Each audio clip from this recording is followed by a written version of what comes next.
Gather, veterans. It's time to join the fight. The long war begins.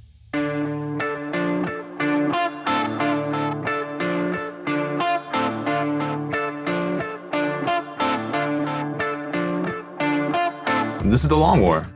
I'm Rob Baer, and joining me once again are my partners in crime, Kenny Boucher, Wyatt Turk, and special guest, Russel Tassin. What's up, guys? Hey, how you doing, Russell? Yo, what's up? Yo, dog, great to be here. Russell's a very modest fellow, I can tell, but you know what? I think we should, your name is the perfect brand, if you think about it. Like product name, like Russel Tassin. Like, just bam! You just hit him with it. What do you think? Yeah, totally. You're right. It is a good name. I never thought. I of wish it. my name was that. I mean, I like Russell. You match the name with a goofy smile, and how can you not like me? So that's how I win. It's the name and the smile. Dude, you're the alliteration of your name. I don't know if that's a word, but it is a word. It's like it goes up and down. And just like, bam, it just like hits you, dude. So I got to put it on the shirt so everybody knows. Oh, they can't forget after they meet you. 100%. No, Russel Tassin, because you got two sets of double S's. It sounds really good. That's what I think Rob's speaking to, is that sound it makes. Dude, it's a good rhythm. Get a Hollywood name. Can I reinvent myself?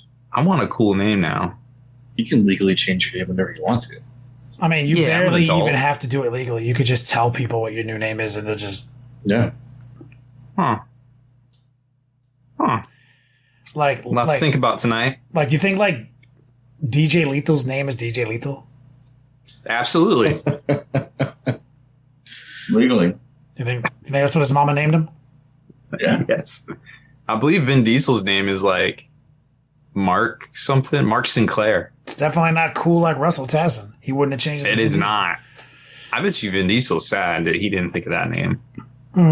The chat's coming up with a bunch of cool nicknames for Russ. But let's just again introduce Russell real quick before we go and do our jokes. Russel Tassin, competitive individual in Warhammer 40K with Swamp Fox 40K. That's the team. SF 40K, love it. You guys may have heard about him from us over the last year because he is the current reigning Chaos Space Marine champion of ITC. And there was a bit of a rivalry between him and our own Wyatt Turk as they were competing for that spot throughout the year. And then eventually the best man did in fact win. I mean, he did deploy some, off the books tactics we discovered. He did pay somebody to knock over Wyatt's display tray once. Tanya Hardy. Yep. Yeah. But he's here today because he also performed very well at Lone Star Open. He's friends with Wyatt. Wyatt also went to Lone Star Open. So we have a Chaos Space Marine material resource expert over here. So he's also a 40K enthusiast. So he's going to have something to add to the whole podcast. So it's not like a normal just like interview with a really good 40K player. We have him here for the whole show, including our award-winning Peabody segment. Yeah. Daytime Grammys, everything. We're going to roll out to Wyatt's Cave of Wonders and touch nothing but the lamp.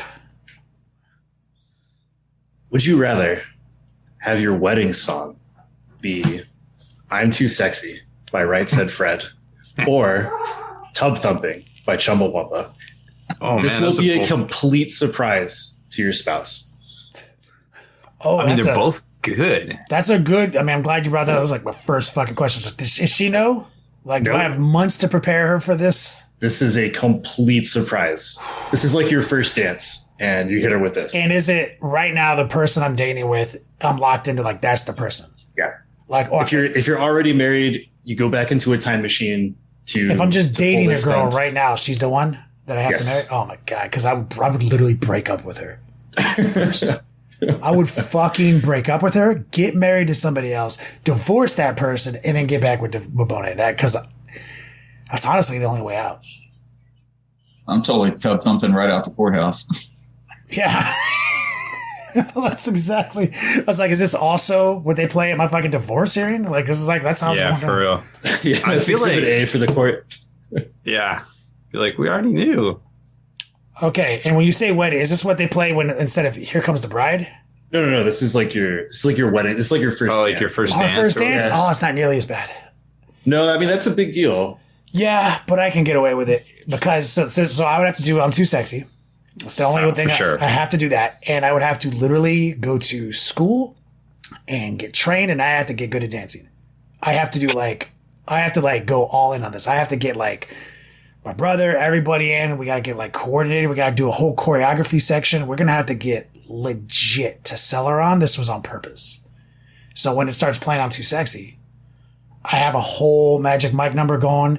And then right when she's getting annoyed, then like my 16 backup men show up and we have a whole thing going. She can't get mad at that. You see what I'm saying? Then it just becomes utterly ridiculous. Yeah. She's going to be like, I can't believe you put so much effort into making me smile today. I'm like, that's all I ever wanted to hear. Meanwhile, I'm like, fuck you, Jeannie. I don't know. I mean, I think it all depends on the person, right? All I'm saying is I don't die that night if I pull that off. That's my only way. Because at least I can make that funny, you know? It's possible. I don't know. What do you think, Rob? Oh, I'm definitely too sexy. I will I mean, dance terribly to that. That's like putting a hat on a hat, though. Shamelessly. You obviously are too sexy. Not literally. Figuratively. Sure. I think you're too sexy for this podcast. What about you, Russ? Nah, man, I'm tub thumping right out the courthouse.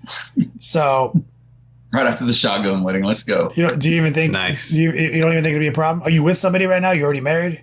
Yeah, we got married 16 years ago in Muskogee County Courthouse. So that's what if we're you getting in the truck, we're going to do the tub thump right out the courthouse parking so lot. you teleport back to that moment, it's gonna be all good. You think? Yeah, I'm Russell Tassin, so I'm pretty sure I There predicted. wasn't even. Russell Tassin. I think that's how I left the courthouse anyway. He's so. like, it's not. Nothing's gonna change. Like, and honestly, because you got married at a courthouse, they're not even gonna think it's weird when you walk in there and you're like, top thumping right now, motherfuckers. So like, yo, Russell Yeah. Tassin in here. Somebody Line get 'em up. the fucking DJ Lethal out here right now. We're doing this thing, even though this is not a normal thing or a normal request we take. We're doing this. Hell yeah. Makes sense. Solid choices. Yeah. And then what? Oh my God! 100%. Let's speculate. What happens then when he time travels back to the future? Right, he's back now. Ooh, what butterfly effect What that happens? caused? What happens in your life, Russell? If for 16 years, if that was the only change you made when you got married, what do you think happens? Maybe I'm playing word bearers. I don't know. I like it. Wow. Nice. That's going to be like the number one like Google thing. Pass on. You get to heaven. You're like, first thing I'm going to Google. That one time took me an extra 5 minutes to get out the door. Was I going to get hit by a bus? How close have I been to death before now? Or some shit, right? Does you think heaven has Google? Like their own Google? Oh, for sure. They probably just have a guy you go ask. Like the old days? Yeah, it just says like all Yeah, the like the old information. days. Like in the old days, I'd be like, hey, how many people live in Utah? And then somebody'd be like, I don't know. And I'd be like, that's unfortunate. Literally no. Is it like that, you think? Like that frustrating? Maybe it's like a giant library, like in Loki, where I gotta you have read to, it myself? Yeah, you gotta find the file. You gotta use the Dewey Decimal System. Gonna be the dumbest person in heaven. No doubt. Dewey Decimal System? Oh my God. How dare you take Dewey's name in vain? Just because you invented it doesn't mean shit, dog. All right. So, speaking of which, that was a really good one. And I'm really That was a good one. impressed with Russell's answer. That's the funniest shit I've heard all day. Russell Tassin. Yeah.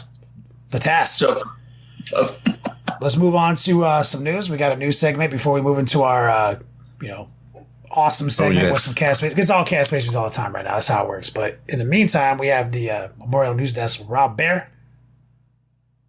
Hello, fellow humans. It's great to be here. Once again, I have some news for you. little bit of a slow release week. GW is putting out another Warcraft starter set for a mere $230. They also said in their article that they're overwriting and changing a lot of the previous rules, streamlining things, making things a little bit different, but they're going to put out a compendium for all the current warbands and things out there so you can get your miniatures up to date with the new rules in this starter. Dope. I got some news for you, Rob. Or actually, that's not true. That was combative for no reason. I'm sorry. Yes. I was going to ask you a simple question. Are you hard for heresy? More so that I had to contact a doctor because my erection lasted more than 4 hours. Actually, I haven't played the new version yet. So I am shocked. I'm currently a heresy poser. I mean, honestly, I don't like playing GW's games right now. I feel like there's a lot to unpack in that statement. Like, what? Quit playing games with my heart. It's like he said, like literally, I don't play their games, but also I feel like he meant that like spiritually. I think it's a double entendre. Yeah, it meant a lot of things, and nothing against anybody that keeps up with it and wants to really be dialed in and fight each other for best chaos player in the history of ever. That's actually in the book. Whoever was best cast player in the year of our Lord 2021 is actually it was a rough L to take. I don't have I've been playing these games. I have 8 editions that are shit in my head. Just the stuff changes too fast for me. It's literally my job. First of all, it's my job to keep up with it. So therefore, I don't really want to do it in my off time anymore. But you were so hard for heresy. How are you not even playing it? Well, a lot of things. Like I haven't got the models together. I much more enjoy playing other games than I do GW stuff right now, and that's it. Understood. Like it's that simple. No judgment. I understand what you're saying. That makes perfect sense. But you heard it from Rob. Horus Heresy is garbage and unplayable. Moving on. That is not what I said. I've been misquoted. Sorry. From what I understand, Rob thinks Horus Heresy is garbage and unplayable. I still enjoy the minis. I still buy stuff. I still put things together. I love the IP in general, which I think, echoes the sentiments of a lot of people out there. It's just not my thing right now. It's just not. But I love looking at people's armies, and Heresy and Age of Sigmar have some of the best painted shit and best hobbied on stuff out there. Sorry, 40K. I've been looking at a lot of 30K stuff on Instagram. I'm not gonna lie. Like, I'm not gonna even remotely interested in playing it. But damn, there's some good stuff on Instagram right now. Yeah, it's amazing shit to see. Local game store here is doing a Heresy open play game this Saturday, or open play day. So I'm hoping a lot of Heresy players come out and get to see some really, really good looking stuff on the tabletops with a Sigmar tournament next weekend. So that'll be fresh. Rob, I don't know what's in your little fake pieces of paper you pretend to read off of, but do you have the War Machine news about their MK4?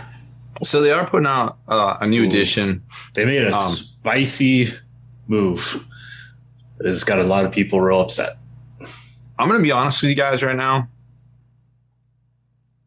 They did everybody dirty last edition, and I'm not going to give them any free press time until they impress me, and we are not impressed yet. Ooh, so dirty. Cool. I will, because I thought this was fucking funny. All right, go for it. They basically said that like all of the new stuff or all of the previously existing models are being like legends, for lack of a better term. Like they will slow drip rules for them over the next 18 months. But they were like, we're redoing the entire thing, all new models, all the old models are dead. Long live the new order.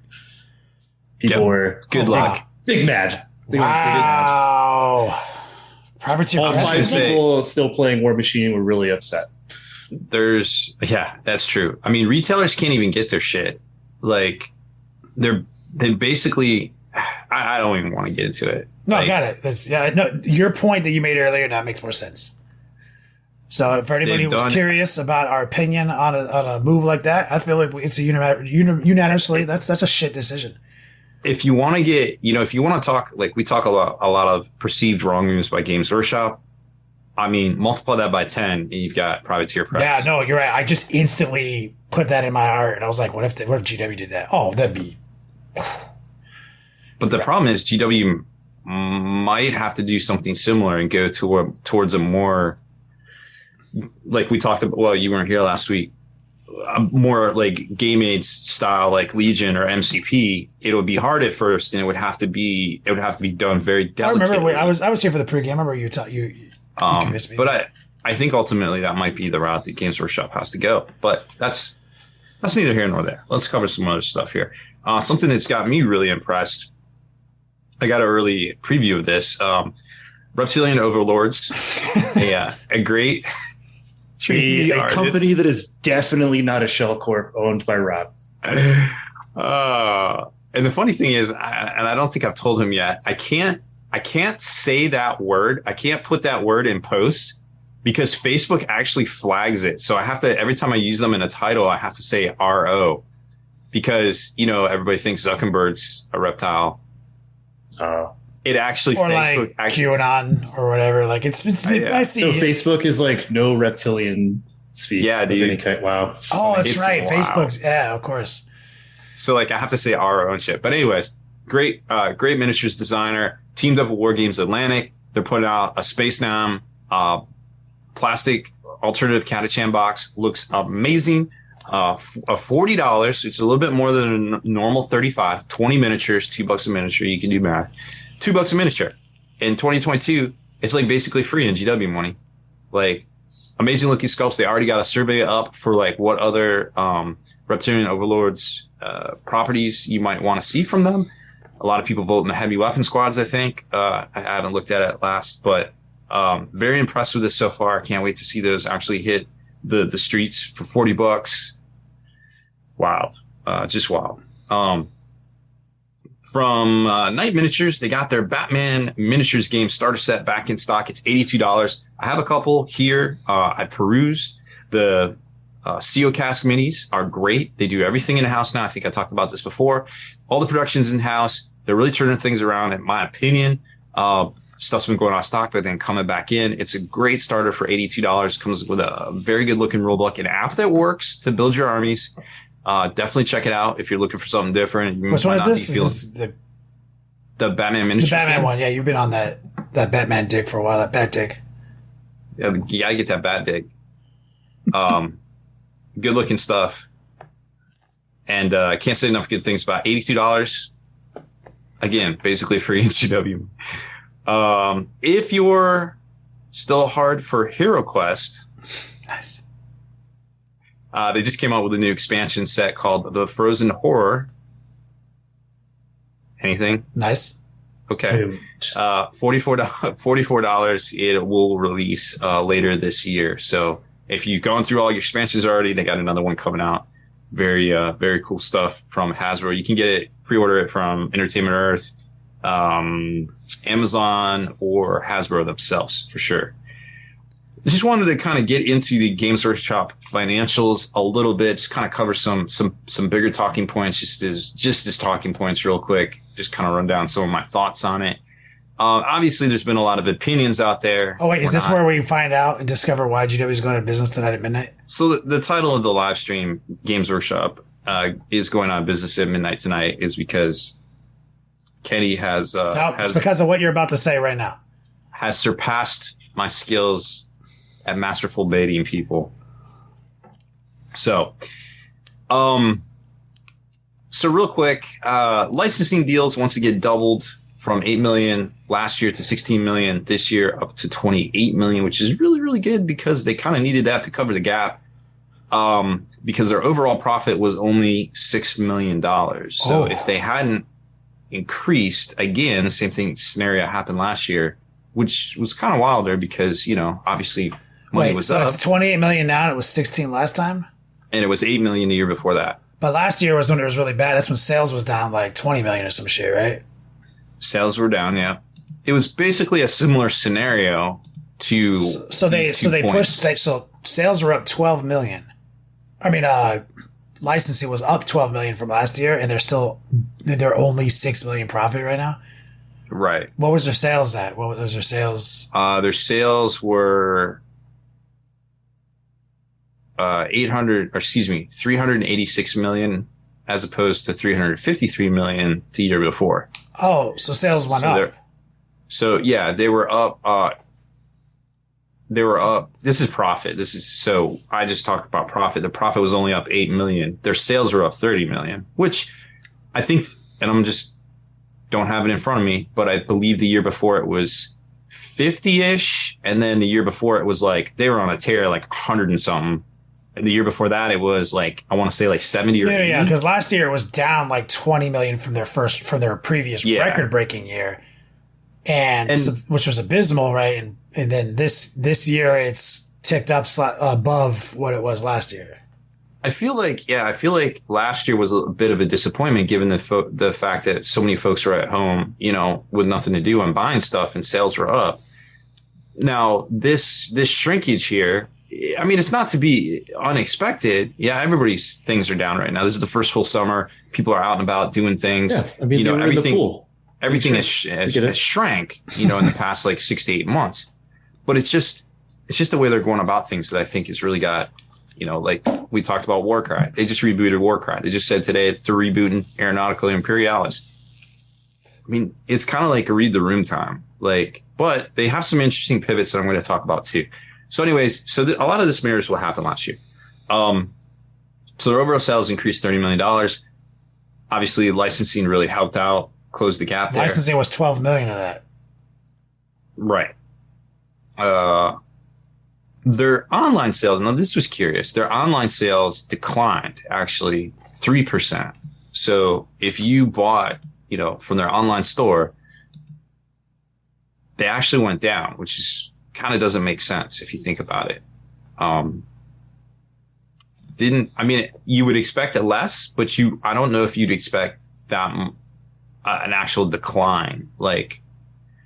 So that was interesting. Another thing was Black Library sales were down 0.7 million. The previous year's revenue was 2.3 million, which is, getting close to a very large percentage of the sales to be down. And I think my personal take on that is that a lot of it has to do with the limited edition releases. Like people just aren't, first of all, the Horus Heresy series is done. They're Seeds of Terror now, which kind of has been over the past year or so. But, if they do the same things with the Black Library books that come out with the limited edition, to come out with the hardcover, to come out with the paperback, and it's like boom, boom, boom. And a lot of people might be waiting and not adopting these limited edition offerings, I feel like. And luxury goods right now are very, very hard to sell, I feel like true luxury goods. The limited edition of the hobby stuff is luxury goods at that point, I feel like. Yeah. I think they've fallen flat on these 2-player boxes where there's like one new model, but then the rest is like, hey, here's get all this other stuff. Because what were the last 3 of them? I forget the dumb names, but like those last 3 and the Black Templar box have not sold great. Like they're still collecting dust on shelves months and months later. They really are. And that sentiment has echoed a lot from a lot of people. You can still find the Heresy boxes. Supposedly they made 100,000 of them. Great deal, by the way. If you think about getting a Heresy or you just need some Marines, that box is dope. What really got me, and I think was a big tell two big tells out of this report that I noticed, was they didn't give any specific numbers. Last year, they were like, oh, Warhammer Plus got this many video plays and this many of this and this many of that. And I was like, dude, that's like, I have a quarter of that myself, my channel. And I was like, those are not good numbers, right? And I didn't think that was a good tell. So they didn't say anything about Warhammer Plus other than that they have subscribers and they're happy with it. And it's like their core something or another about. So the number is embarrassing. They chose not to show it. But what they did say was that they're the subs to the My Warhammer site, which is the hub, if you want to get the hub to all of it. Or to redeem your codex codes, your online codes, you have to have a My Warhammer account. So they're like, My Warhammer subs are up 140%. Well, you know what? My cat gets hungry at fucking twice a day. Does that mean anything? No, not because everyone, because that's not math. That's not real. Yeah. It doesn't. But if you're an investor and you see these things, you don't understand that doesn't mean paid subs on our app. Right. And if you've been keeping track, there hasn't been any new animations in over 4 weeks.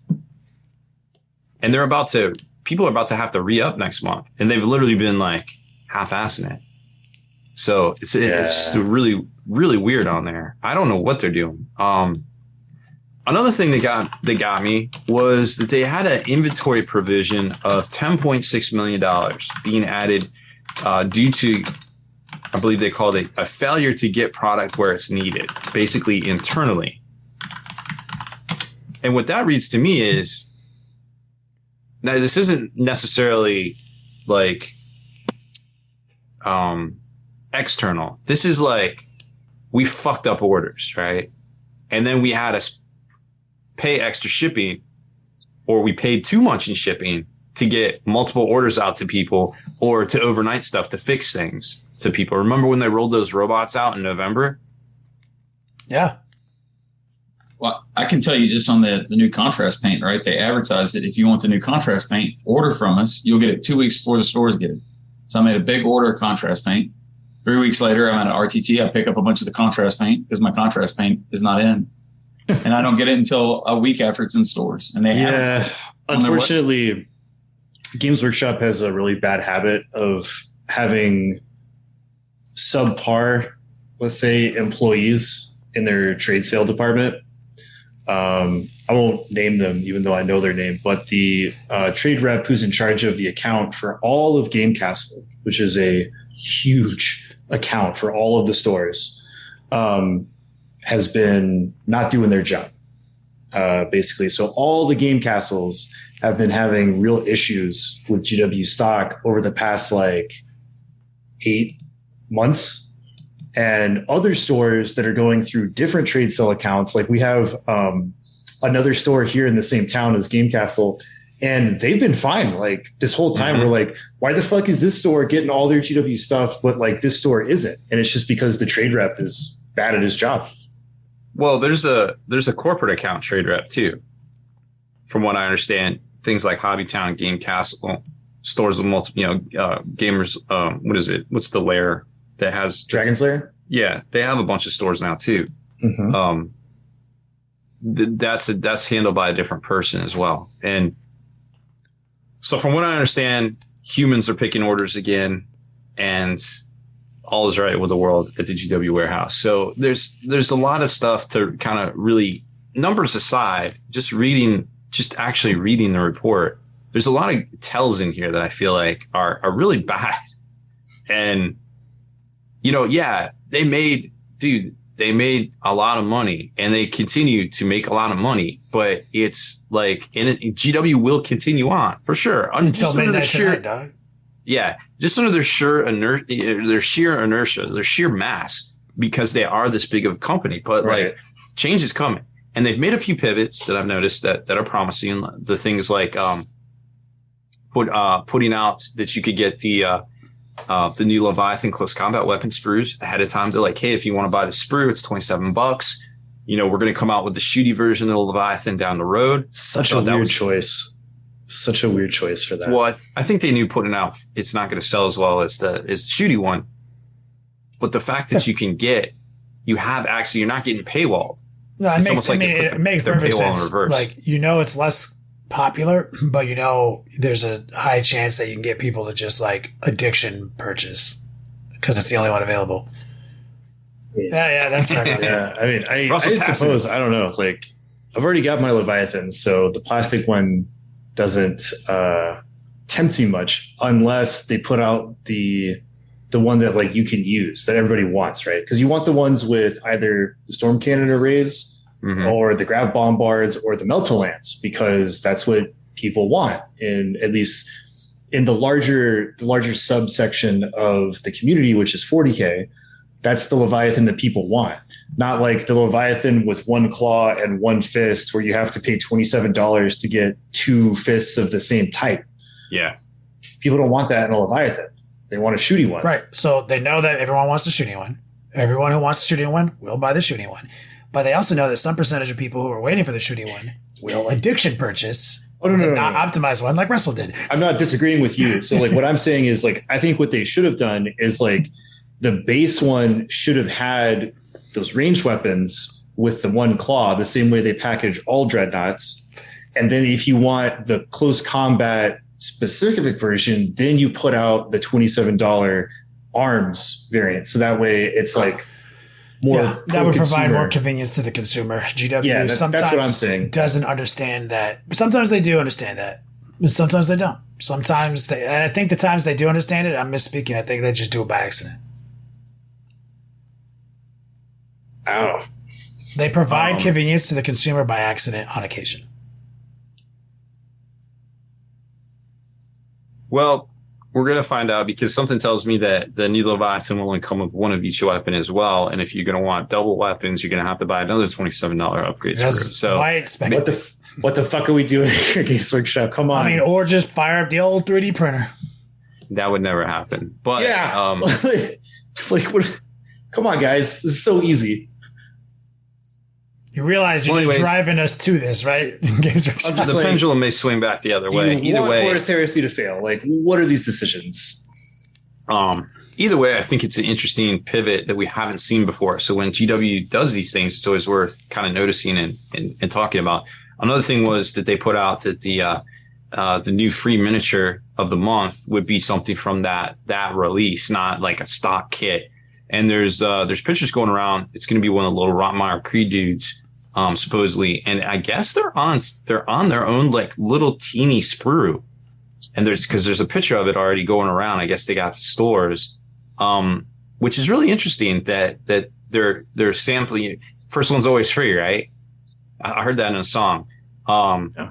That they're doing it that way, and you're not just getting random like cut up wood shelf off a sprue or whatever. You're actually getting something that you can then go and buy as a new release off the shelf.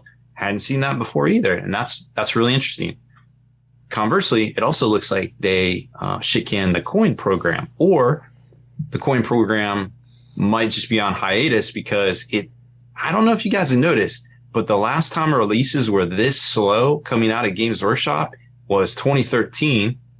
And that's when they scrapped all the machines here in Memphis and transported them over to England to run like a third shift, run 24-hour shifts of production. They took the actual production out of America, floated it back to England, and played a big catch-up game. Like Tau was the big release that summer, and you couldn't get broadsides. It was a mess. They hadn't done that. We haven't had this slowdown in a while, so I'm almost wondering if they're trying to like sync up releases again. And that's why they did away with the coins. So something very interesting to watch because, there's a lot of trends out there with, hey, 10th edition comes out next year. Everybody thinks, the year after it's going to be, the next Sigmar and so on and so forth with their yearly plan. So I think they're starting to make micro pivots that might be very beneficial to them down the road, but I feel like they're still not in a good place because of attrition of key folks behind the scenes. They've got some new writers on Warhammer Community, and this investor report to a layman looks great, but to industry insiders, a little sus. Yeah. Red sus. Got it. Big sus. Something else I wanted to lead into too was Scarbrand rules are out there, and he doesn't see a lot of play, but he might, judging by some of these rules here that look pretty interesting. You want me to read those? Yes, that was your cue. Kind of buried the lead there, but I got it. What's my line? Yeah. Let's see. So what has he got? Let's see. Oh, here we go. So he's going to have around 9 attacks, strength 16, AP4, D3 plus 3 damage that ignores invul saves. Oof. Oh, what a beatdown artist. Ooh, or fucked. As we're seeing with a lot of these big characters, they're going to have a smash and a sweep. So we could have 18 attacks at strength 8, AP2, 2 damage, which is still 2 damage? Oof. That's a lot. What? Wow. I don't know what Rage Embodied is because I've never played Scarbrand, but apparently he still has that. But it's been shortened to 6-inch aura. 20 wounds. Toughness 8. 4-up save in both melee and shooting. I'm assuming invul save. Say 20 wounds? 20 wounds. Pretty cool. And he's that's his. That's the. Sorry, didn't mean to interrupt you. That's the thing where you can't fall back on a 4-up. Okay. Can't fall back on 4-up. Tight.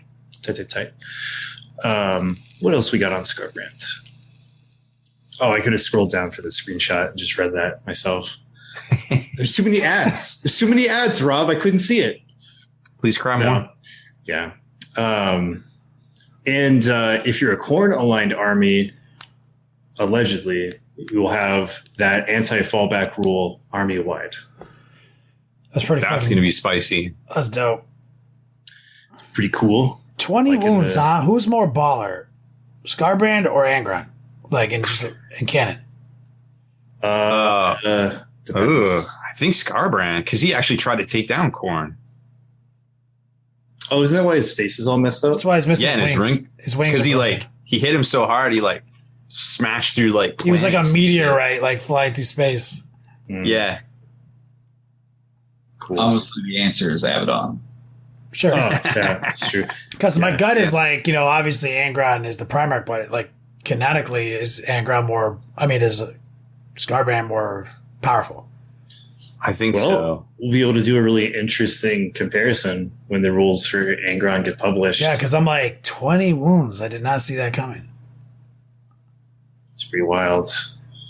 We also got some World Eaters rumors, if you guys want to hear those. Yeah, hit me. So we're going to be returning to dudes on juggernauts. Or at least one. Yeah, at least one. Dude. That's my favorite shit back in the day, dude, by the way. So it's pretty dope. And it might be a flying juggernaut. Because why wouldn't you? Yeah. As one does. What kind of wings? You think they're robot wings? Maybe. Oh, man. I was thinking maybe he's one of those guys that just has a rule that ignores terrain, like he's Kool-Aid Man through terrain. Leaping? They do have a leaping pose. Maybe they have a leaping rule. Yeah. Wouldn't that be something? And then what's the Alpha Legion relic where you can just phase through walls? The Mind Veil. It Veil. doesn't have fly, but you can. The old Mind Veil rule they used to have. Yeah, so it's basically fly but not fly. Like a flip belt, stuff like that. The what is it called? The Damasheron has he has basically the fly keyword for 6-inch movement or whatever. Yeah. So supposedly going to be called the Brazen Beast Warlord. Pretty cool. I am stoked beyond fucking belief. Yeah, that'll be sick. Juggernauts and Khorne were absolutely. Back in the old days, my first completed project was a World Eater Army, 3rd edition. And I just remember being so sexually aroused. Are you sure that's what it was? I was trying to phrase it in a way that I was but I'm just being honest, man. 17-year-old Kenny thought that was a sexy model. Okay. Gonna have a really interesting podcast when that model comes out. I'm into it. Well, let's move on to tournament talk. Ooh. With Wyatt and our special guest, Russel Tassin. You gotta say it right. Russel Tassin.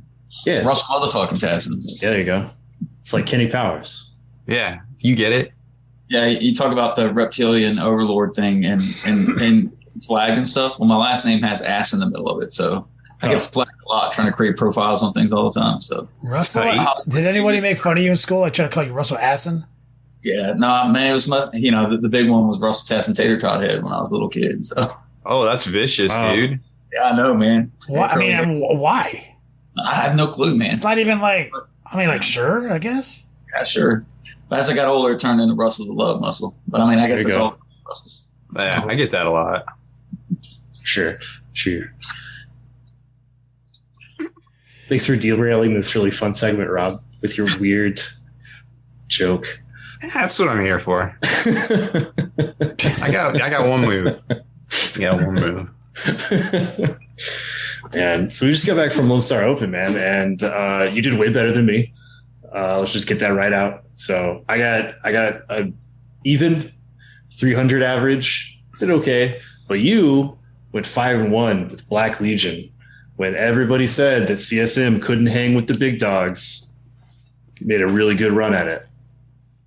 So let's go over your win path a little bit. Like people might say like, oh, he played like a bunch of like Space Marine gimme lists or something, but like what was your actual win path? So my first game was a guy that he plays out of Houston. He does really well. And he plays Tyranids. Matter of fact, the last game of Wargames Con, he beat me with his Tyranids, and that was pretty nerve. Wow. So we both played Tyranids next to each other. Yeah, that's right. Back, you know, so yeah, no, I played the Tyranid game, and I did most of the charging and with my fight first. You know, it was a lot easier to play Tyranids, which I think that game kind of hurt me later on. I'll come back to that in game 6. And then game 2, I played a mirror match with Black Legion. And I'll be honest, that was the game that I was most nervous about because I'm known as the Black Legion guy. And I was like, man, I can't lose this game. And I even one of the TOs came by and he goes, man, I hope you don't lose this because I'm sure that all of Texas won't make fun of you for losing this game. I was like, oh, savage. It was pretty savage. And then I played my teammate, Matt Tweedle, and he was playing Sisters. And we did that on stream on War Games Live. And man, that was probably one of the best games of 40K I've ever played. If you haven't had a chance to watch it, it was an amazing game. And it came down to the very last turn with Abaddon cleaning house in the back objective. That was an amazing game. I knew Sisters was going to be a hard matchup. I was behind the entire game. And like I said, Matt's an amazing player. And somehow I was able to pull it out at the end. I mean, somehow it was called Abaddon running up the center. Right, Abaddon just living his thug life. Well, let's get into that one a little bit because a lot of like I would say, and a lot of other people would say that like Sisters are one of the most oppressive armies in the game right now, purely because of how they can uptrade on their points efficiency units and score really easily. So, what was your secondary game plan going into that? Like which secondaries did you pick into Sisters? So that was one of the corner to corner missions. So like I like banners or to spoil dominions depending on what I'm playing against. But that's like one of those missions where you get the objectives in the corners and one in the center. And because they're so well to uptrade, I think it almost forces you into an engage and then a psychic interrogation game, and then back to the default, the long war. So and because they trade on objectives a lot, I think the long war is really good for that. That's a solid choice. So I built my list with those corner missions in mind because in my practice game, this is where I was struggling. So I was like, I've got to figure out this engage game or I'm never going to score enough secondaries in those specific missions. So that's where the possessed come into play and the bikes. The bikes, I have a bare bones squad of 3 bikes, and I can't tell you how many points those bikes scored me. Just for doing the same type of trade and Sisters do.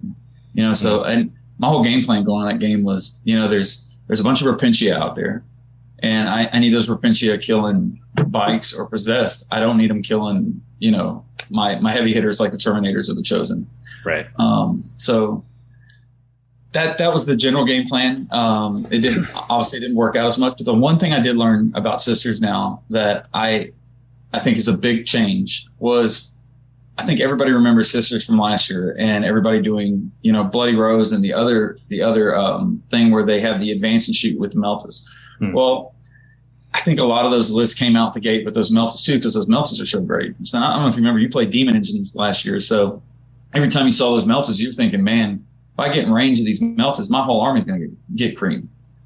They don't have that because you can only take Bloody Rose and that's it. So they're hitting on 4s. So I think, going the infantry style, I was like, I'm just going to ignore the Meltas and take the hits to the face and make sure that I'm getting the Repentia and the Repentia is not getting me. So I tried to do a lot of bolter shot into the Repentia when I could, and it ended up working out. It was a really close game. So tight. I'll have to, I started watching like the first 2 turns of it and I was really enjoying it, but I'll have to finish that out. And that's on War Games Live. If anybody listening wants to figure out where all the coverage for Lone Star Open was, so you can go over to War Games Live's website and watch those replays. So who's your round 4? My round 4 was Bryce Chapman. He's actually the one that had just come off winning the Alamo. So I went from Matt Tweedle right hardcore Harlequins player. And yeah, he's a really good Harlequins player. And we had a close game, and it was one of those games. And in round 5, we were still trying to figure out who won the game. So it came down to it. Bryce is a great opponent. We had a fun game, but it was very close. So and Harlequins, I think, is another one of those matchups that's hard for CSM. Did you pull that one out? Yeah, I pulled that one out. I won that one as well. What did you find particularly challenging about the Harlequin fight? Just as many offset bodies as they had, and all the little plink mortal wounds out there. So and I think that's where it comes into from playing Abaddon last year to playing Abaddon this year. I feel like actually Abaddon is not as survivable now as he was, and I know that's controversial. Well, last year he just straight half damage, right, and had. That's right, but I think it's the attitude going into the game that makes him more survivable. Because when you see Abaddon and you're like, okay, he has wounds, but whatever, I'll get to him when I get to him, and I'll kill him. And that usually is what saved him is that attitude. But now people are very creative, and especially the meta armies like Sisters. They have those priests that can throw out the 3 mortal wounds. Oh, fucking tell everyone when you play Sisters and you play Chaos. Yeah. Fucking, where's that guy? Point at him. Okay. Yeah, fuck that guy. I lost the game because of that guy. He's a really creative piece of tech that people have slept on for a long time. But that dude throwing out the 3 mortal wounds with a stratagem on he's like 40 points or something for that little priesty dude. Yeah, it lets them get Abaddon in 3 phases. Yeah. It's crazy. And you're right. They can be creative with it because they can do some out of sequence mortals to bypass your 3 wound cap per turn. And because now that they're hyper focused tunnel vision on Abaddon, because everyone knows he fucks now. Yeah. He's harder to keep alive. I can see that. Yeah, no, he totally is. And especially when you look at the top 4 armies. You got Tyrannus with the Reaper of Obliterax. You got Sisters with the Mortal Wound Lady. Then you got Harlequins that have 18 different ways to do things. To just randomly park something near you and do some mortal wounds. Right. And then there you go. Then you have Necrons who are also running at the top, and they've got Cetans and things like that. So, all the top 4 armies you really got to contend against with CSM all got a way to kill Abaddon easily. So, maybe Death Guard doesn't have a route to kill you, but hey, well, even then they have the Plague Skull. So, but yeah, going back to the game with Bryce, I think the one thing that saved me was the Slanesh stratagem where if they fall back, you can pile in or consolidate. As Bryce was doing one of his, it is such a good stratagem. And I was very upfront with Bryce. I was like, hey, Bryce, don't forget about my fall back and shoot. Because I could see he was starting to position things where he's going to fall back and then come back into me on Bryce. And so Bryce was like, here, let me see it. So he read it and he goes, oh, shit. So he had to redo his entire movement phase around that. And it basically took everybody away from that center objective. So Abaddon or my demon friends couldn't kill him and just screw up his entire turn. Well, that in turn, even him knowing about it, and I didn't even have to use it, screwed up his entire turn. And I think it changed the game for him. Yeah, no, you're right, because he forgot and you reminded him, and he was still in a position that he'd rather not be in, that he had to adjust to. Mm-hmm. And so either you didn't tell him and he got fucked, or you did tell him and he was still too late to not get fucked. So that's, I love that stratagem, by the way, man. That's just the threat of that stratagem, even just the threat of the Legionnaire stratagem where I'm going to take your OBSEC away is it's like one of those things that's like, don't forget, with these Legionnaires, I can take away your OBSEC. And all of a sudden it's like, well, then why even bring my troops over there? So, right. Sometimes it's easier to be upfront about what you can do because it saves you command points in the end, makes them change their game plan. No, I 100% agree. So, I have a good story about that strat because for those who don't know, the other option with that strat is you can shoot something if they fall back and they're still eligible target. So round 4, I was playing at a Chaos Knights, and turn 3, I get stuck in with his Blessing of the Dark Master, big beefy Warlord Knight Titan, right? And I leave him with 1 wound, and I forgot about the change dice to the 6 that all Slanesh have, that like the wound roll, you can change a hit roll or a wound roll or a damage roll to a 6. And if I changed it to a 6, Drash 9 would have procced mortal wounds and it would have killed him. But I forgot about it. And so the next turn, he's stuck in with 1 wound against Abaddon. And Abaddon has 2 wounds. And he has 2 options. He can try to shoot him in the face, which is not a great option, or he can fall back and then try to go about his turn. But I told him, I can shoot you if you fall back. And so he decided to fall back, and I shoot him with the Talon of Horus, and I only wound him one time. And it's only AP1. So on a 4-up save, he saves it. So he goes to make his save, he rolls a 1. And he uses his last CP to re-roll it, and he still fails it. And so because we were next to a ruin, he fell out exactly 2.1 inches away to maintain outside of engagement range, right? And so he's like, oh, I don't have any CP to make him auto blow up, but let's see what happens. And he rolls a 6 to blow up. And so I'm just like immediately sweating now, right? And so he's like, oh man, let's see what the range is. And he's shaking the dice. And right before he throws the dice, I'm like, it's going to be Snake Eyes. And he rolls the dice into Snake Eyes for a 2-inch. And so that 0.1 millimeter outside of engagement range saved Abaddon from dying to the blow up. But it was like the wildest like series of single dice rolls between two players that I've had in years and years. I'll always remember that. Those are always the best games you remember. Yeah. So who would you play after these Quins? So after that, I played a Necron player who had been doing really well. So at that point, we're both 4-0, and I knew about the secondary game and how good they are, and I was like, well, the only thing I could do is get hyper aggressive on this guy. So this is my game 5, and that's what I did. Like turn 2, I tried to make a charge on my Terminators, re-rolled it and failed it. And I said, you know what? Screw it. I'm going to send Abaddon on his own. And Abaddon had 10-inch charge. And I threw him across the board and killed a whole unit of Scorepack Destroyers. And then he held his own through a C-10 phase, a shooting phase, and a melee phase. Somehow nice. I made all my, other than it was incredible. And he held that whole side of the board down, which gave the rest of my army time to catch up and stop him from scoring all those secondaries that Necrons automatically get. And I think that's the only way you can beat the current Necrons is you kind of got to throw away your normal game plan and just go, you know. Makes a lot of sense. And especially with, was he stacked pretty heavily into shooting, or was he mostly score packs? So is it score packs? Yeah, he actually had 2 C10s. He had the Deceiver. He had the Transcendent C10 and the Silent King. Oh, savage. Yeah, he had a couple units of score packs, a unit of race, and then men troops and some characters. So, okay. And he was 4-0, and that's a nasty fucking list. Yeah. So I pulled it out pretty decent against him just because I got over there and I stopped him from scoring primaries, and that's the whole thing. I stopped him from scoring primaries, and the few secondaries he got at the start of the game wasn't going to be anywhere close enough to, because I was getting 12s. I mean, he played a really good game, but I just got in there and stopped him, kept him in his own deployment zone for most of the game.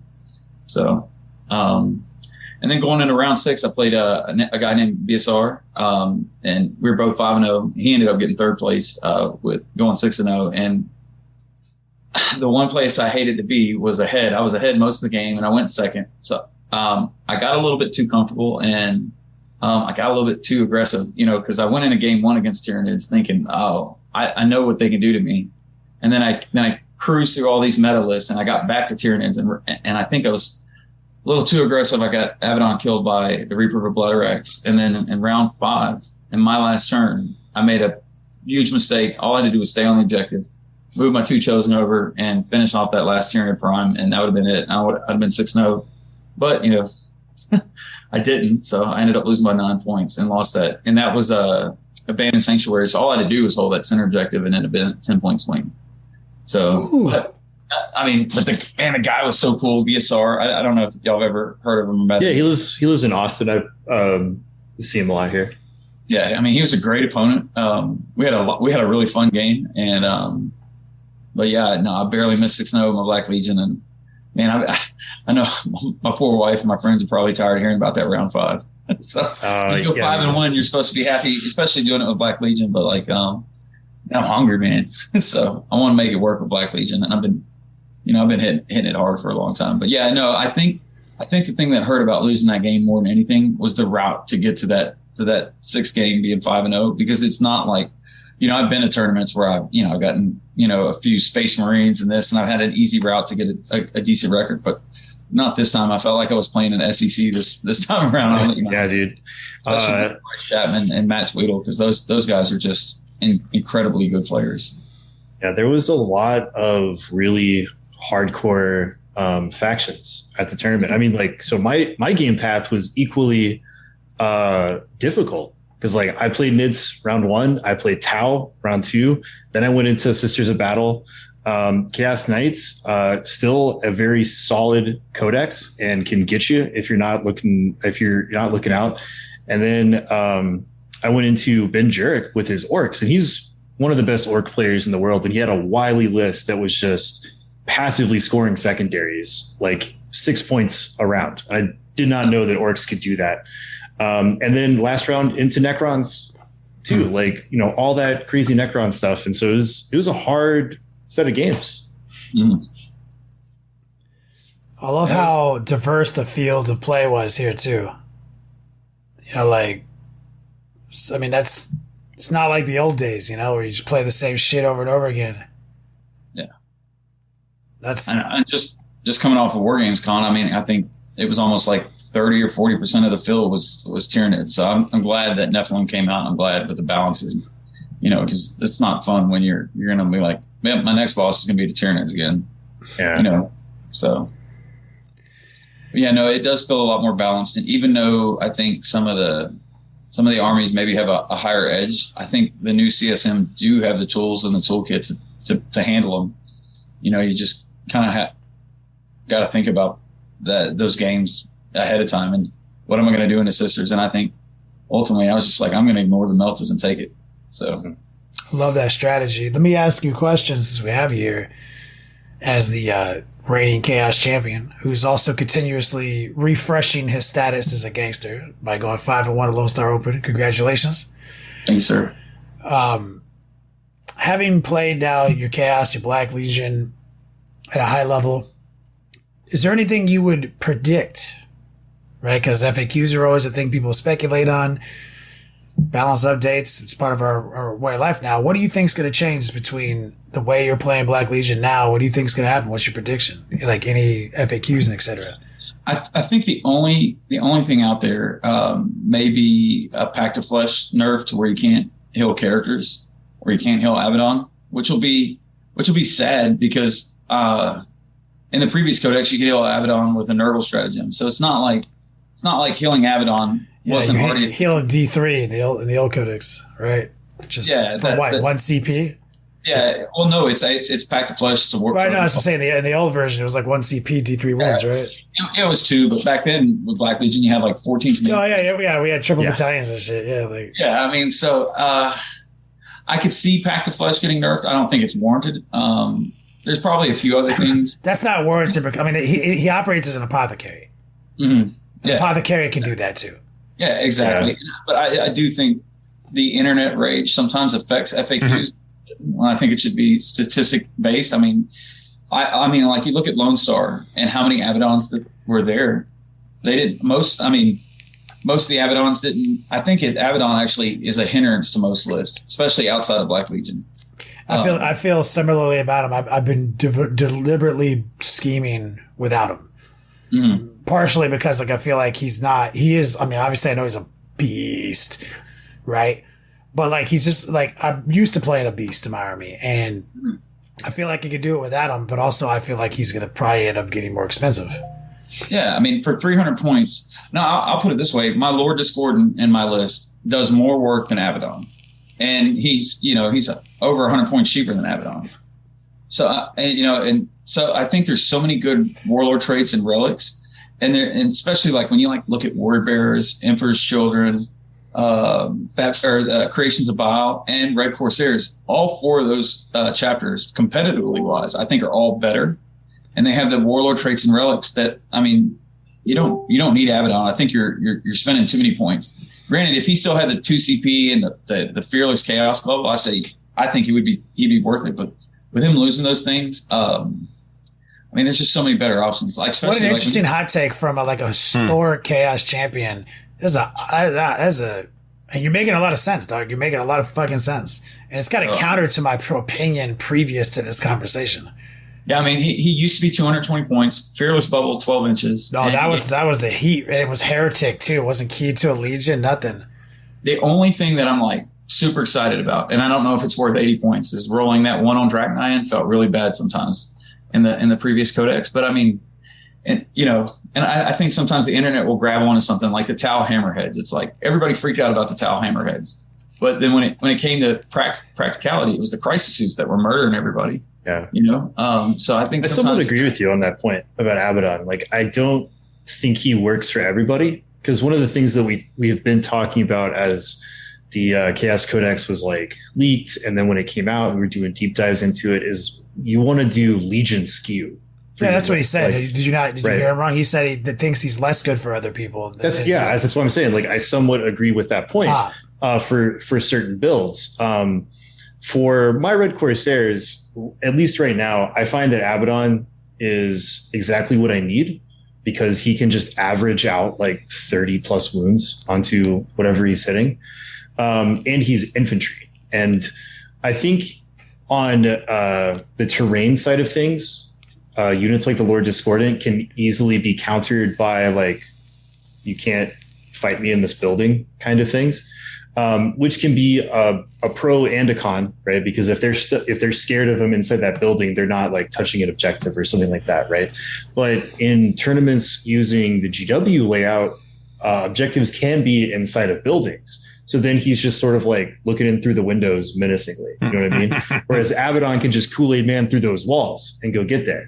And the way that I use him is I usually will wait until turn 2 or turn 3, and then I'll use Confluence of Traders to turn him into a Red Corsair for that advance and charge that people don't expect. But again, I do somewhat agree with you, because against really smart players, they might lock him into a table side or a table quarter, and like run around it, where he doesn't do anything if he can't hit you with Drash Knight, right? So I also think he's going to go up in points. Like, I would not be in the least bit surprised if they came out and they were like, yeah, we're just going to make him 400 points now, for the Care Bears. In which case, I'll start looking at different options. But for right now, I think he's just too good not to take. So that brings up a good point. So you think, so Russ, you say you're concerned with how people's reactions to how powerful Pact of Flesh is might influence an FAQ. And GW has like a 50-50 track record in the modern era of wording those things correctly. Like, if the intent is we don't want Abaddon healing because he already has a damage throttler, they should just say that. And that's what I'm hoping for. Like, if that's the case, but don't do it. I know, fight your urge, GW. Don't go in there with a broad stroke. Don't say it doesn't work on characters, because that's not what people are mad about. One thing I would like to see GW clarify is the interactions with secondaries. Now, in Nephilim, on page 9, paragraph 3, it says that if you have a unaligned or chaos, unaligned, basically, you can take secondaries. But there was a thing at Lone Star with the confusion on, can this guy do this? Can he not? I do think they need to clarify. I can see, like, when you have Thousand Sons, right, and you include Knights, they're an agent of chaos, but your Warlord is still a Thousand Sons character. So I don't think there's any question on how the secondaries work, or can you get Cabal points. But like, when you include Abaddon into Thousand Sons, now as your Warlord, you can't get Cabal points. You can't take a Warlord Trader Relic. Yeah. Then you go, but are they allowed to be secondaries? Right. Is your main faction Black Legion because your Warlord is Black Legion, or is your main faction Thousand Sons? You have a great point, and I think that is something that needs to be clarified. That's worthy of further words. Yes. Like, what is the designer intent with Abaddon? So my thoughts, just kind of being more on the conservative side with how Games Workshop treats things. In my mind, I feel like the intent is that Abaddon is the supreme commander of Chaos Space Marines, in the way that Magnus is the supreme commander of Thousand Sons and Mortarion is the supreme commander of Death Guard. Like, those are your toys. And Abaddon is meant to be balling out of control for Chaos Space Marines, but not for Death Guard or Thousand Sons. In the same way that we can take Plague Marines, Noise Marines, but they don't get some of the cool things. Like, they can't have Legion traits, et cetera, et cetera. So I would be interested to see how they're going to come out with that. Like, are they going to be like, Abaddon can just play with all the kids on the playground, or no, he's supposed to be with these guys and you already have your toys? Yeah, I tend to agree with your perspective on it. I feel like it's a clarification is required because it's all the words are almost there and they do lean toward that, but I can see where other people would challenge you on it. And Russell already was locked and loaded with page 9, paragraph 3 or whatever. Yeah, well, because I think what happened to that Houston player, Kevin McCormick, he's a great guy. He went up there and he's got Black Legion, or he's got mostly War Dogs, and that's his main faction, but then he's included Abaddon. But Abaddon is your warlord, so initially FLG said, no, you can't do it. So they made him say, you don't have access to any secondaries. Oh, God. And I think, yeah, so it turned into a big thing, and the internet got all angry, and it was terrible. And I think they would never. Yeah, exactly. But FLG eventually kind of tuned back and said, you know what, we're gonna let him do it. And then they ended up giving him a tie, and he ended up 5-0-1, and that tie was his Kevin's a great guy, and I think what I felt worse about is that happened in round 4 on stream, I believe. And I saw Kevin. I walked over to him. He's like, it's not that they're taking the game from me. He's like, I feel like I cheated my first opponents. That's the type of guy he was. I mean, he's just a really guy. And I spoke with him too on that. And then just for clarification purposes, trying to find it because they did do their Team Etten, right? They have their own podcast. Tabled Talk is what it's called. Tabled Talk. So if you want to hear exactly all the details rather than some keyboard warrior online talking about it, Kevin, in his own words, relays exactly what happened on that latest episode of their podcast. Oh, nice. Yeah, I'll reinforce that. I listened to that podcast this morning, and they did a great job. The Team is a really good group of guys over there. So that's incredible. Yeah. So anything else besides Back to Flesh? Because you're dialing your shit in. You're gonna try to probably be best cast this year again, right? My goal is best Black Legion. And maybe CSM comes along with that. When I tell you, going into LVO last year, it got to the point where I was like, after LVO, I didn't want to touch my Black Legion because I know. we had a whole Chronicles. It was I was stressed going into LVO with Wyatt. That was Wyatt. So that Wyatt went to Custodes after. Oh yeah, after LVO, knowing that I lost because of that one person, I went to a dark place for a few months. I was not feeling great after that. I was just too competitive. I mean, I won it, and I was so stressed out. I ended up playing Necrons for 2 months, and then I played Thousand Suns. So I literally just about maybe a month or two before the Codex came out, actually pulled with my this big 5-1 Lost Star Open score. That's not a bad place to start powering through again. Yeah, I know. I went to RTT. I got second at a 24-person RTT. So as far as Black Legion rankings go, I'm already there with only 2 events. I mean, I know by the end of the season there's going to be a ton of Black Legion, a ton of CSM. My main goal is just to retain the War Master title, and if I don't win CSM this year, I'm not no skin off my back. I like that. So in pursuit of Black Legion, anything you're preparing for is kind of the question. You're preparing for Pact of Flesh. So Pact of Flesh is the only one because the list that I'm running, when you look at it, it is super basic. It's just I took a bunch of 3-wound infantry, put them in my list, and depending on the mission, I've run certain ones out.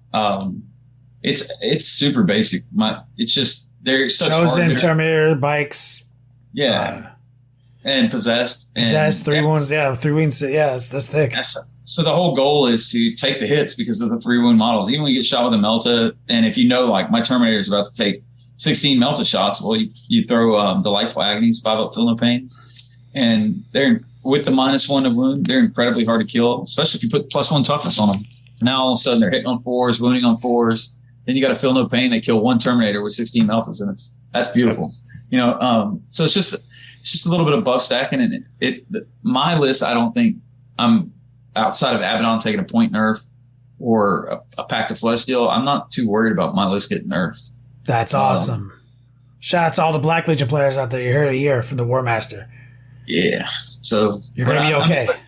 I do think when you look at the CSM book, you almost got to look at your own play style. Because if you're a heavy shooting guy, you need to, my list will never work. I barely have any shooting in my list. Like when I played BSR and he had those 2 Harpies, I was like, man, I sure hope he doesn't kill my demon prince, because that's the only way I'm killing those harpies. Yeah. Flying around, chasing Flying harpies. keyword. Because you have no ability to interact with them. Yeah, I mean, I got the only 4 meltas I have on my list are my Terminators, and then the rest of everything else is Combi Bolters and Bolters. But I really like the accursed weapons. I know the internet was really upset about them, but accursed weapons to me, I mean, especially when you have full hits and wounds, they're so those good. accursed weapons will kill anything. They fuck. Yeah. I mean, you take a 10 chosen, that's 41 attacks, and if you're in wanton slaughter, now 41 attacks, 6. You know what I'll do is I'll roll 41 dice. And I'm hitting on 2s as a charge. And Pick them all up and roll them again.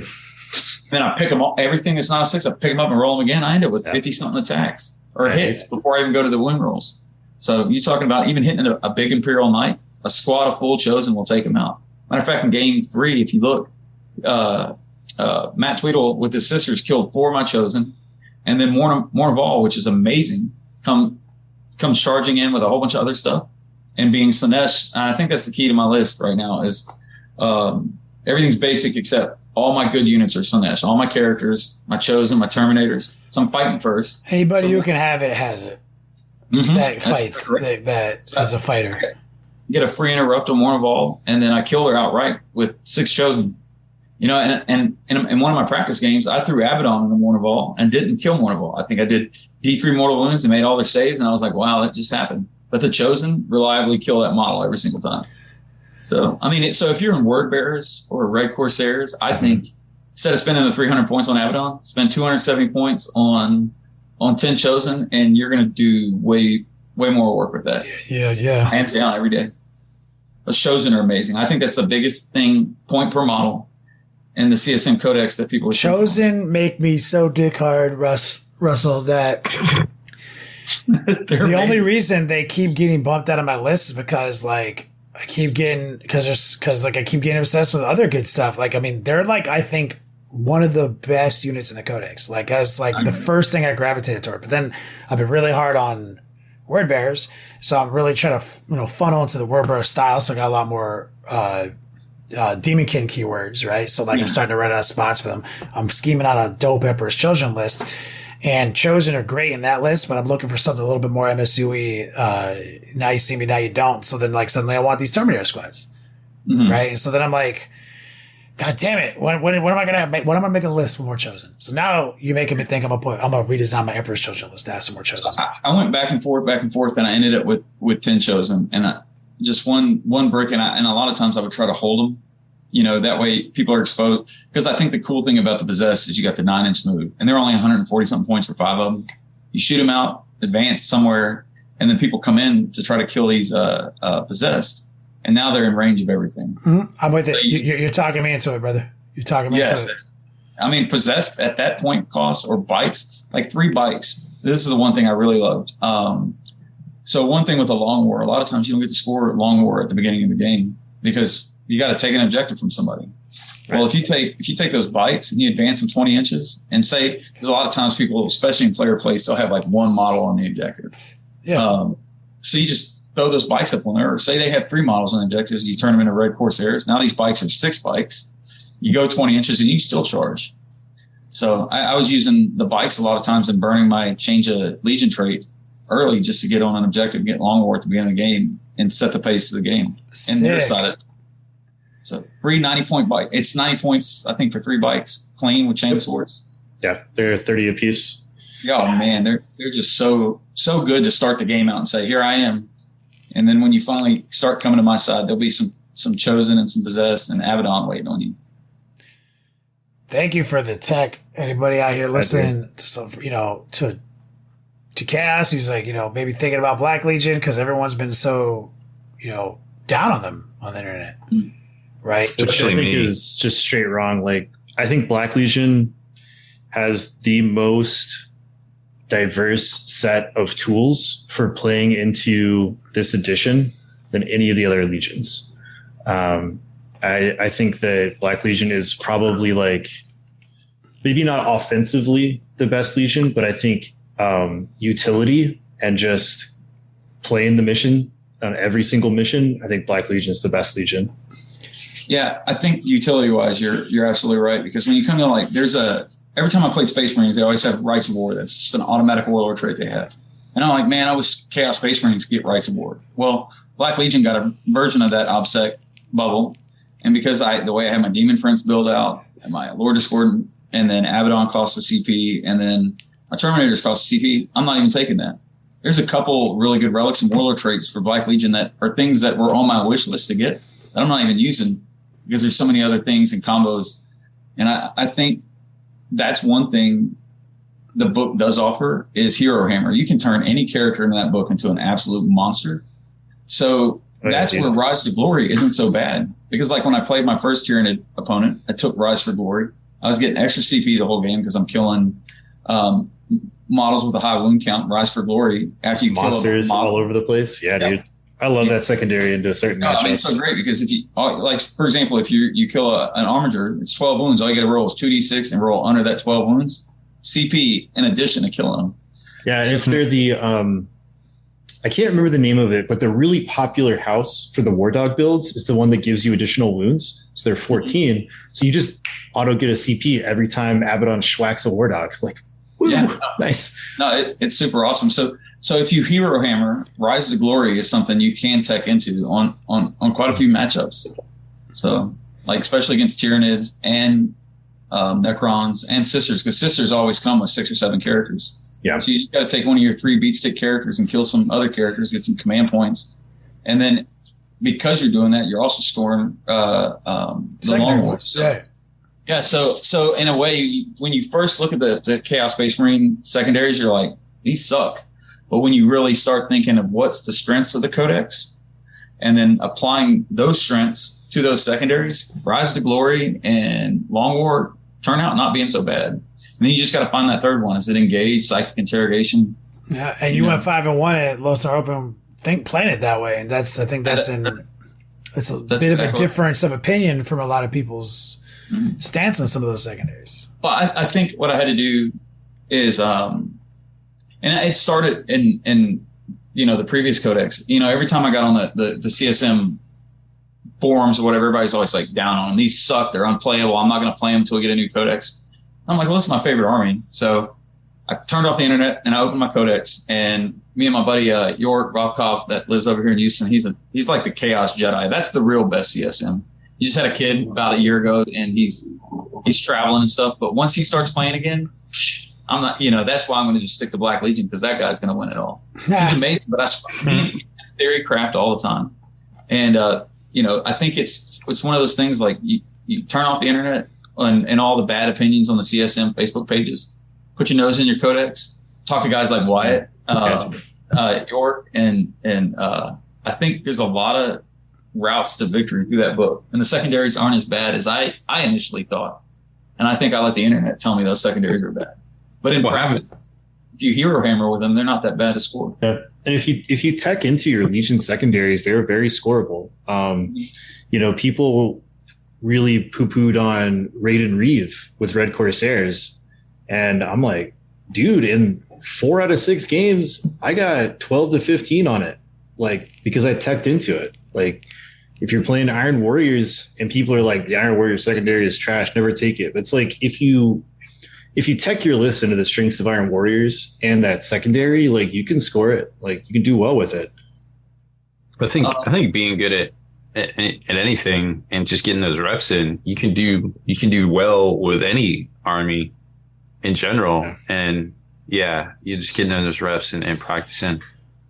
That's a good point. Still valid. Rob Baer says, get good, scrubs. Yeah, you heard it here first. And that's a great point. And we got some great advice from Baller Ass. Proof is worth the pudding. Proof in the pudding. Like, you went out there and you did it. You did everything you're preaching right now, Russell. So anyone who's listening to this podcast, you can trust these words to be true. His tournament record. He was within 9 points, actually, being 6-0. You don't chew Big Red. Yeah. Fuck you. Yeah. But do listen to Chub Thumper at your wedding. Yeah, dude. It's a great song. Fucking totally. Chumbawamba, man. Chumbawamba, whatever. I'm too sexy to get those words right, man. See, I tied it all in together. You did. You're a goddamn comic genius among other things.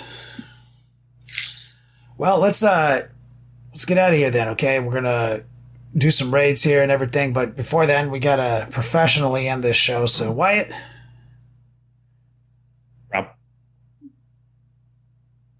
So that's it for this one, y'all. Make sure you head over to longwar.net for exclusive content and early access videos. Become a veteran of the Long War today.